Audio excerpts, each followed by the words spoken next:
오늘은 하나된 삶으로 충전하라라는 제목을 가지고 말씀을 나누려고 합니다. 말씀을 나누기 전에 우리 다음 세대 여러분들에게 질문을 하나 드리려고 하는데요. 과연 이 하나 된다는 것은 무엇일까요? 우리 친구들은 하나 된다는 것을 무엇이라고 생각합니까? 1 더하기 5, 손든 친구가 있어요. 뭐예요? 오늘 설교가 끝났습니다. 우와, 박수 한번 쳐줄까요? 와, 아마 여기 있는 모든 친구들이 같은 마음일 거예요. 같은 생각이고, 제가 이걸 설명하기 위해서 예시를 하나 준비했는데 예시를 들 필요가 없을 정도로 너무 정확하게 얘기해 줬어요. 너무 감사합니다. 그렇지만 준비한 예시니까 제가 시간이 아까워서 한번 해보도록 하겠습니다. 앞에서 말씀드렸듯이 저는 장애인 예비부서인 사랑의 학교를 섬기고 있습니다. 저희 사랑의 학교는요, 코로나로 인하여서 온전히 모이지는 못하지만 현재 54명의 장애인들과 48명의 비장애인 목자님들이 함께 예배를 드리는 예배 공동체입니다. 저희 사랑의학교 예배를 직접 와서 보지 못하신 분들이 많아서 잘 모르실지 모르지만 저희 사랑의학교 예배는 매주 아주 특별한 예배를 드리고 있습니다. 예배를 드리다 말고 갑자기 소리를 지르는 친구들도 있어요. 그러면 모든 목자님들이 일동 정지를 합니다. 예. 그러다 그냥 익숙한 듯이 또 예배가 진행이 돼요. 어떤 친구는 갑자기 나라를 잃은 것처럼 막 펑펑 울어요. 예배 드리다 말고. 어떤 친구들은 너무 기뻐서 방방 뛰면서 웃습니다.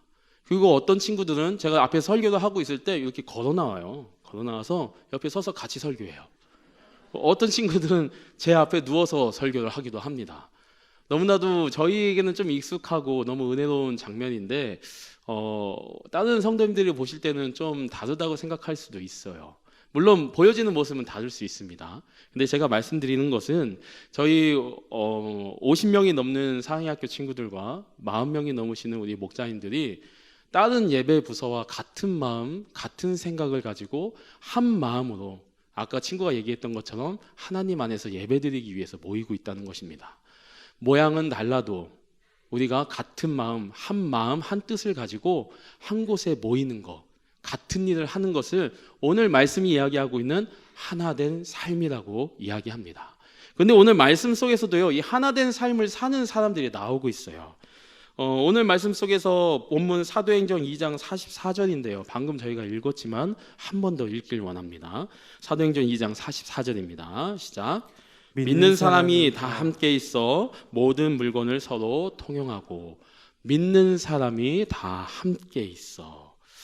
말씀 속에 등장하고 있는 하나된 사람들은 바로 믿는 사람들을 이야기합니다. 2000년 전 예수님이 십자가에서 저희를 위해서 죽으시고 부활하시고 다시 하늘로 올라가셨습니다. 근데 그 제자들은 예수님과 같이 하늘로 올라간 게 아니에요. 이 땅에 남아서 여전히 예수님과 하나님 나라에 대해서 전하였습니다. 오늘 말씀 속에 나오는 믿는 사람들은요, 그 예수님의 제자 중에서 가장 첫 번째 제자라고 불리우는 베드로를 통해서 예수님을 알게 되고 믿게 된 사람들을 이야기합니다. 베드로가 앞에서 우리 본문 안에 있지 않지만 오늘 사도행전 2장 28절 앞에 있는 절인데요. 그곳에서 이렇게 말씀하고 계십니다. 베드로가 이르되 너희가 회개하여 각각 예수 그리스도의 이름으로 침례를 받고 죄 사함을 받으라. 그리하면 성령의 선물을 받으리니. 베드로가 이렇게 얘기하는 거예요. 예수님을 믿으세요. 여러분, 예수님을 믿으셔야 합니다. 예수님을 믿으시면 여러분들은 성령님을 받게 되십니다. 라고 이야기하고 있는 것입니다. 사람들은 말씀에는 나오지 않았지만 베드로의 이 설교를 들은 사람들이 약 3,000명 정도 된다고 합니다. 3,000명이 이 베드로의 설교에 예수님을 믿게 된 거예요.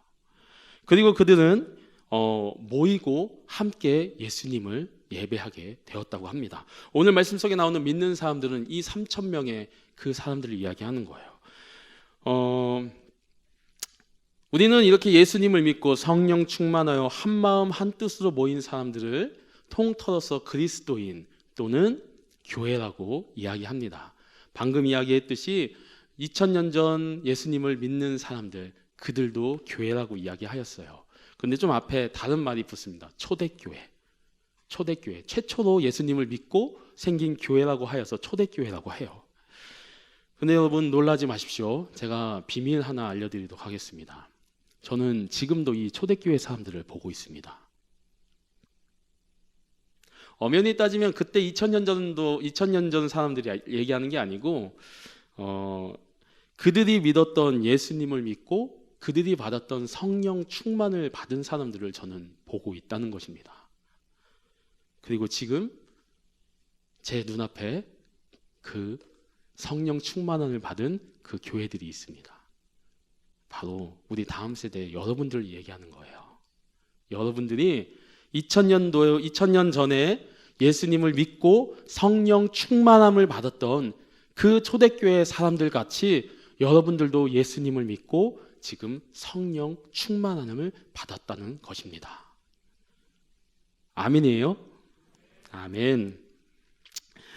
자, 그런데 오늘 말씀을 보니 예수님을 믿고 성령 충만함을 받은 그 초대교회 사람들에게는요, 아주 특별한 모습이 있었다고 이야기하고 있습니다. 그래서 오늘은 말씀을 전하면서 같은 예수님을 믿고 같은 성령 충만함을 받은 우리에게도 그들과 같은 모습이 있어야 되지 않을까라는 마음을 가지고 함께 우리 친구들과 말씀을 나누려고 합니다. 2000년 전 예수님을 믿고 성령 충만하였던 그 초대교회 사람들은요, 서로를 돌보고 그리고 서로 자신의 것을 나누는 사랑이 넘쳤다고 합니다. 오늘 본문 사도행전 2장 44절과 45절인데요. 방금 전에 읽었지만 저희가 한 번 더 읽길 원합니다. 사도행전 2장 44절 45절입니다. 시작. 믿는 사람이 다 함께 있어 모든 물건을 서로 통용하고 또 재산과 소유를 팔아 각 사람의 필요를 따라 나눠주며. 성령 충만하였던 초대교회 사람들은 다 함께 모여서 모든 물건을 서로 공동으로 사용하였다고 합니다. 휴지도 같이 사용하였고요. 요즘 같은 시대에는 좀 불가능하겠지만 때로는 젓가락도 같이 사용했을 수도 있어요. 자신이 가지고 있는 재산과 소유를 팔아서 필요한 사람들에게 나누어 주었습니다. 도움이 필요한 사람들에게는 도움을 주고, 공동체 안에서 굶주린 사람이 있다면 아까 영상에서 나왔던 것처럼 초코파이도 나눠주는 그런 일들을 하였다고 합니다. 누가 시키지도 않았는데 자발적으로 한 것입니다. 자발적으로. 성령 충만하여 한마음 한뜻으로 모인 사람들은 자신들의 무리 안에 어려운 사람들이 있다면 내가 손해를 보더라도, 여러분들 잘 들어야 돼요, 내가 손해를 보더라도 자신의 것을 희생하면서 그 사람을 돌봐주었다는 것입니다. 사실 요즘 이렇게 살면 바보 같다는 소리 들어요. 자신의 것을 절대 손해보려고 하지 않는 세상이 되었습니다. 어려운 사람이 있으면 모른 척하는 것이 나의 이익을 위해서는 너무나도 당연한 세상이 되었어요. 그런데 제가 우리 울사랑의 다음 세대 여러분들에게 이야기하는 것은, 그런 사람이 그렇게 사는 사람들을 세상에서 바보라고 한다면 죄송해요. 여러분들 바보가 되라고 얘기하는 거예요. 저희 사랑의 학교, 아까 얘기했던 장애인무서 사랑의 학교에 한 아이가 있었습니다. 4살 때까지는요, 그냥 여러분들하고 똑같았어요. 걷는 것도 편했고 말하는 것도 편했고 엄마 아빠 소리도 잘했다고 합니다. 근데 4살 이후에 갑자기 이 아이가 걷는 게 불편해졌어요. 몸을 움직이는 것도 불편합니다. 말하는 것도 어눌해져요. 그리고 10살이 넘어서는 말을 하지 못합니다. 걷지 못해요. 고개를 돌릴 수도 없습니다. 할 수 있는 거는 웃는 거하고 눈만 껌뻑이는 거예요. 무슨 생각을 하는지도 모릅니다. 근데 그런 아이의 어머니께서 어느 날 전화가 왔어요. 목사님, 저희 아이가 너무 힘들어해요. 너무 아파해요. 병원에서 원인을 모르겠대요.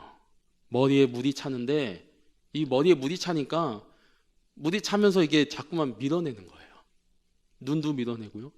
코도 밀어내고요. 입술도 밀어내고 턱도 밀어내고 얼굴이 커져요. 잔인한 이야기는 아니에요. 눈이 빠질 것처럼 나옵니다. 너무 아파해요. 기도해 주세요. 그 이야기를 듣고 제가 드릴 수 있는 말씀은 이것밖에 없었어요. 기도하겠습니다. 저희 사랑의 학교가 함께 기도하겠습니다. 그리고 48명의 목자님들에게 이 사실을 전하였습니다. 근데 그날 저녁부터 놀라운 일이 일어났어요. 저녁 9시가 되니까요, 목자님들 단체 카톡방에 불이 나기 시작합니다. 기도하였습니다. 아멘. 치유해 주실 것을 믿습니다. 한 마음으로 기도하겠습니다. 치유해 주실 것입니다. 주님이 함께 하실 것입니다. 48개의 카톡이 밤 9시부터 10시만 되면 드르륵 달리는 거예요. 한 달 동안 하루도 빠짐없이. 이 아이 어떻게 됐을까요? 우리 친구들 어떻게 됐을 것 같아요? 당연히 모르죠. 제가 얘기 안 했는데. 이제부터 들으면 돼요. 모르는 건 잘못한 게 아니에요. 한 달 후에 이 아이가 휠체어를 타고 예배실에 나왔어요. 무엇이 좋아지는지는 몰라요, 사실. 예전 그 모습 그대로입니다. 여전히 휠체어 탔어요. 근데 감사한 거는 한마음 한뜻으로 우리 공동체 안에 다시 나와서 예배 드린다는 것입니다. 저는 이것을 기적이라고 이야기하고 싶어요, 우리 친구들. 세상의 다음 세대 여러분, 세상은 여러분들의 나눔과 섬김을 보고 바보 같다고 말할지 몰라요. 그 9시마다 기도했던 분들이 그 9시에 여러분들 뭐 하세요? 목사님은 그때 누워 있어요. 쉬고 싶으니까요. 하루 열심히 사고 쉬고 싶은 그 시간에 내가 아닌 다른 사람들, 나의 가족이 아닌 다른 사람들을 위해서 무릎 꿇고 기도한 거예요. 이러한 나눔과 섬김을 누가 바보 같다고 이야기하겠습니까? 몰라요. 믿지 않는 사람들은 바보 같다고 할 수 있어요. 근데 우리 예수님은 결코 바보 같다고 하지 않으세요. 왜냐하면 예수님이 그렇게 우리를 섬기시고 우리가 구원받았기 때문입니다. 나의 자녀가 나를 닮았다고 하는데 싫어할 부모가 누가 있겠습니까? 혹시 우리 부모님들 싫으세요? 내 자녀가 나를 닮은 게 싫으십니까? 근데 우리 예수님은 절대 싫어하지 않으십니다. 자신을 닮아서 성령 충만하여서 공동체를 섬기는, 그리고 이웃을 돕는 그의 자녀들이 예수님이 보시기에 얼마나 기쁘실까요? 여러분들도 바로 이러한 모습을 가지고 한마음 한뜻으로 우리가 함께 모인 그리스도인 이 교회 안에서 섬기고 나누어야 합니다. 그리고 나의 것을 손해보고, 그런데 나의 것을 손해보는 것을 두려워는 하지 마세요. 무서워는 하지 마세요. 왜냐하면 잠언 19장 17절을 보니까요, 이렇게 말씀하고 계십니다. 가난한 자를 불쌍히 여기는 것은 여호와께 꾸어드리는 것이니 그의 선행을 그에게 갚아주리라. 여러분들이 섬기는 그 모습은요, 여러분들이 불쌍하다고 어렵다고 느끼는 그 사람들을 돕는 게 아니고요, 나를 위해서 구원해 주신 그 예수님께 꾸어드리는 거예요. 예수님께서 2배로 갚아주신대요. 우리 친구도 잊지 마세요. 여러분들의 섬김과 나눔, 여러분들이 크면서 2배로 받을 것입니다. 아멘. 그리고 두 번째로 예수님을 믿고 성령 충만한 공동체는요, 함께 모여서 서로 교제하며 예배드리기에 힘썼다고 합니다. 오늘 본문 말씀 사도행전 2장 46절이에요. 함께 읽겠습니다. 사도행전 2장 46절입니다. 시작. 날마다 마음을 같이하여 성전에 모이기를 힘쓰고 집에서 떡을 떼며 기쁨과 순전한 마음으로 음식을 먹고, 그들은 날마다 서로 모여 교제하며 함께 성전에 모여서 하나님을 예배하기에 힘썼다고 합니다. 본문은 오늘 말씀의 47절은 이어서 그들이 이렇게 했다고 이야기하고 있어요. 하나님을 찬미하며 또 온 백성을 칭송을 받으니 주께서 구원받은 사람을 날마다 더하게 하시니라.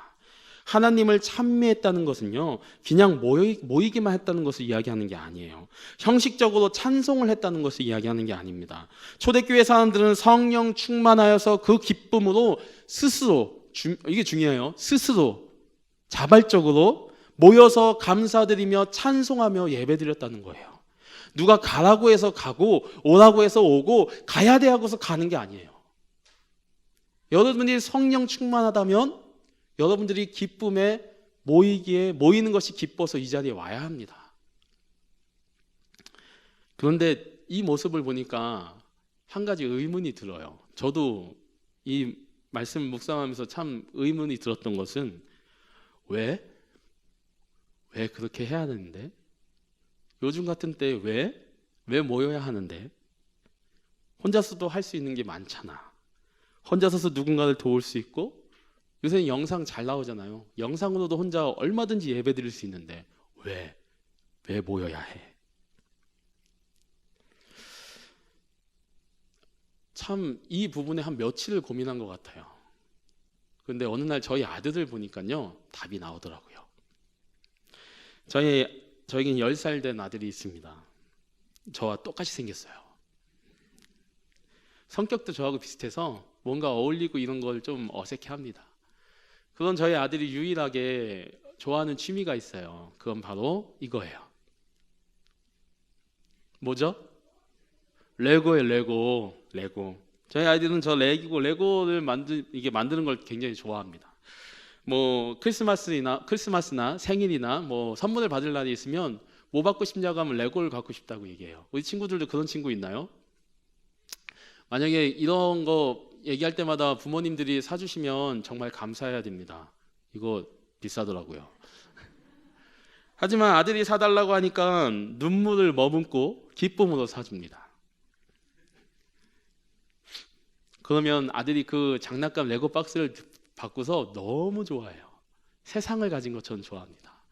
설명서를 꺼내고 몇 날 며칠을 막 밤을 새듯이 그걸 막 만들어요. 그리고 만들어 놓고서 학교에 가면 진짜 득달같이 막 달려들어와요. 막 달려들어와서 방문을 열어요. 왜냐하면 자기 동생들이 그걸 만졌을까 봐. 동생들이 근처에 오면 막 보호해요. 막 안 돼, 안 돼. 근데 정말 재밌는 건요, 며칠 지나면요 스스로 그 레고를 부셔요. 왜? 그리고 뭔가를 또 만들어요. 마치 하나님이 사람을 만들었을 때처럼 기쁜 모습으로 자기가 그렇게 아꼈던 것을 다시 부시고 뭔가 창조주가 된 것처럼 막 만듭니다. 그리고 저한테 갖고 와요. 그리고 자기가 무엇을 만들었는지 막 설명을 해요. 근데 저는 그게 뭔지 몰라요. 근데 그 아이한테는 이게 뭔가 가치 있는 물건인 것 같아요. 뭔가 만들었어요. 그런 아들을 통해서 제가 깨달은 건 이것입니다. 사진 한번 보여주세요. 이게 아까 좀 전에 봤는데 이게 뭐죠? 한 목소리, 이게 뭐죠? 레고예요. 다음 사진 보여주세요. 이건 뭐예요? 레고예요. 와, 우리 친구들 레고 나오니까 잠이 팍 깨네. 다음 사진 한 번 더 보여주시겠어요? 오, 레고예요. 자, 색깔도 다르고 모양도 다른데 우리는 이 레고 블록 하나하나 보면서 다 레고라고 이야기합니다. 근데 다음 사진 한번 보여주세요. 이거 뭐예요? 맞아요. 성. 다음 사진 보여주세요. 이건 뭐예요? 아, 비행기예요. 와, 이쪽이 대부분 이쪽이 반응이 좋네요. 네, 우리 다 같이 반응이 좋았으면 좋겠습니다. 비행기예요. 뭔가 변한 걸 느끼셨습니까? 우리가 레고를 말하는 명칭이 바뀌었습니다. 하나하나 있을 때는요, 그 레고의 존재가 바뀐 게 아니에요. 네, 레고라고 하는데 뭉쳐서 뭔가 사물이 되었을 때는 그 사물로 부릅니다. 더 이상 레고라고 하지 않아요.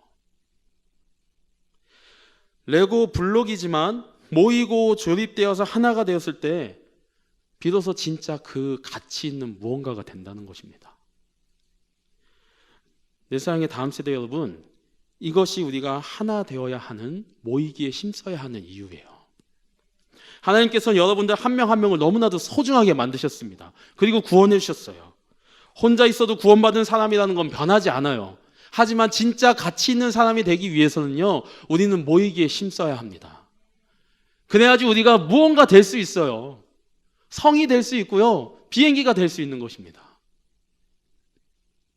우리가 하나 되어 공동체를 이루었을 때 지금보다 더욱 가치 있는 존재가 되는 거예요. 하나님은 그래서 우리에게 교회가 되게 하셨고 우리가 모이게 하신 것입니다. 그래서 우리는 한 마음 한 뜻이 되어 더 가까워지고 교제하고 함께 예배드리기에 힘써야 하는 거예요. 그런데 문제가 하나 있습니다. 우리에게는 레고처럼 이게 없어요. 사진 한번 띄워주세요.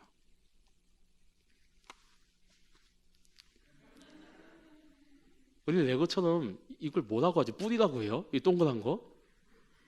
이게 없어요. 연결고리? 좋아. 이 말씀 속에 쓴 그 단어인데 어떻게 알았어? 와, 굉장히 또 이따가 나한테 와. 내가 선물 하나 줄게. 이게 없어요. 이게 있으면 좀 더 편하게 하나가 되고 연결을 할 수 있을 텐데, 뭉칠 수 있을 텐데, 이게 없어서 우리는 편하게 뭉치지 못합니다. 하지만 이게 없다고 해서 여러분 이렇게 불편하지 마세요. 대신 하나님께서 우리에게 주신 것이 있습니다. 그것이 바로 성령이십니다. 성령을 우리에게 주시고 레고의 뿔처럼 우리가 하나 되게 만드셨습니다. 그러니 우리 다음 세대 여러분, 성령님과 함께하기 위해서 더 노력하셔야 돼요. 그래야지 우리가 하나가 될 수 있습니다. 우리를 위해서, 그리고 그 성령님과 함께하기 위해서는요, 그 전제 조건이 예수님을 믿어야 하는 거예요. 믿는 사람에게 성령을 주시지 아무한테는 성령 주지 않으시거든요. 우리를 위해서 하늘 보좌를 버리시고 이 땅에 오신 하나님 본인이신 예수님을 믿으셔야 합니다. 우리를 위해서, 나를 위해서 십자가를 지신 그 예수님을 믿으셔야 해요.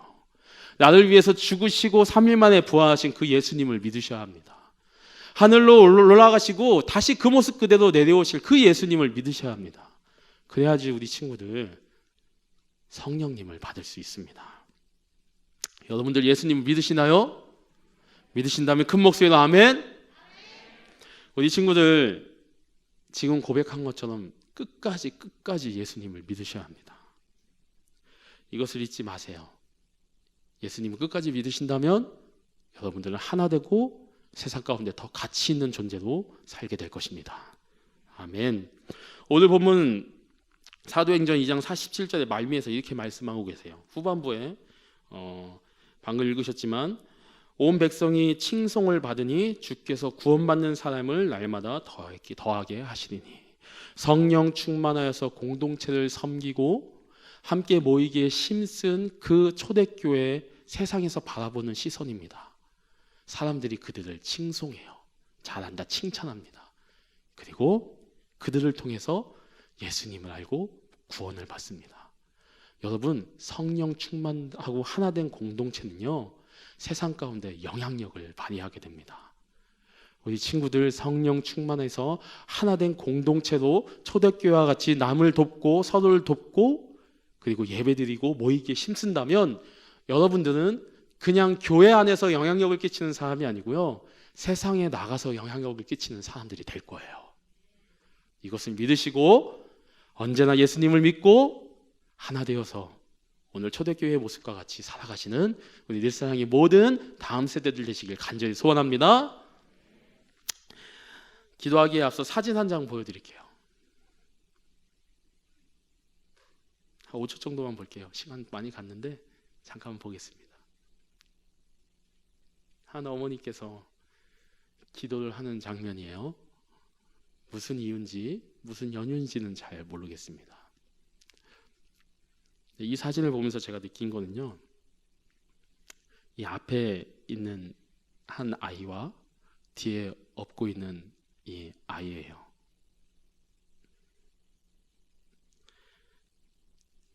됐습니다. 사진 바꿔주셔도 돼요. 말씀드리고 싶은 거는 부모님들, 우리가 먼저 모범을 보여야 아이들이 배웁니다. 아마 저 사진 속에 있는 저 아이들은요, 힘들고 어려울 때마다 부모님이 어떻게 했는지 보고 배웠을 거예요. 그리고 하나님 앞에서 기도했을 것입니다. 부모님들, 우리는 가르쳐야 할 의무가 있습니다. 근데 말로만 가르치면 안 되죠. 오늘 말씀에 나온 성령으로 하나 되기 위해서는 우리가 성령으로 하나 된 사람으로 살아야 합니다. 아이들이 그걸 보고 배웁니다. 제가 잘해서 이렇게 얘기하는 게 아니에요. 저도 어제 저녁에 저희 아이들을 매우 크게 혼냈습니다. 근데 오늘 아침에 얘기하려고 하니까 너무 부끄러워서 저 너무 숨고 싶은데, 제가 말씀드리는 이유는 같이 하자는 겁니다. 같이 할 수 있다고 말씀드리는 거예요. 우리 부모님들이 먼저 성령 충만하고 예수님 믿고 그렇게 살아갈 때 우리 아이들이 그것을 보고 배울 것입니다. 간절히 바라기는 우리 부모님들도 성령 충만하여서 하나 되고 한 뜻으로 예수님을 믿고 그리고 또 공동체를 도우고 함께 모여 예배드리는 모습을 통해서 그 모습이 우리 자녀에게도 흘러가기를 간절히 소원합니다. 아멘.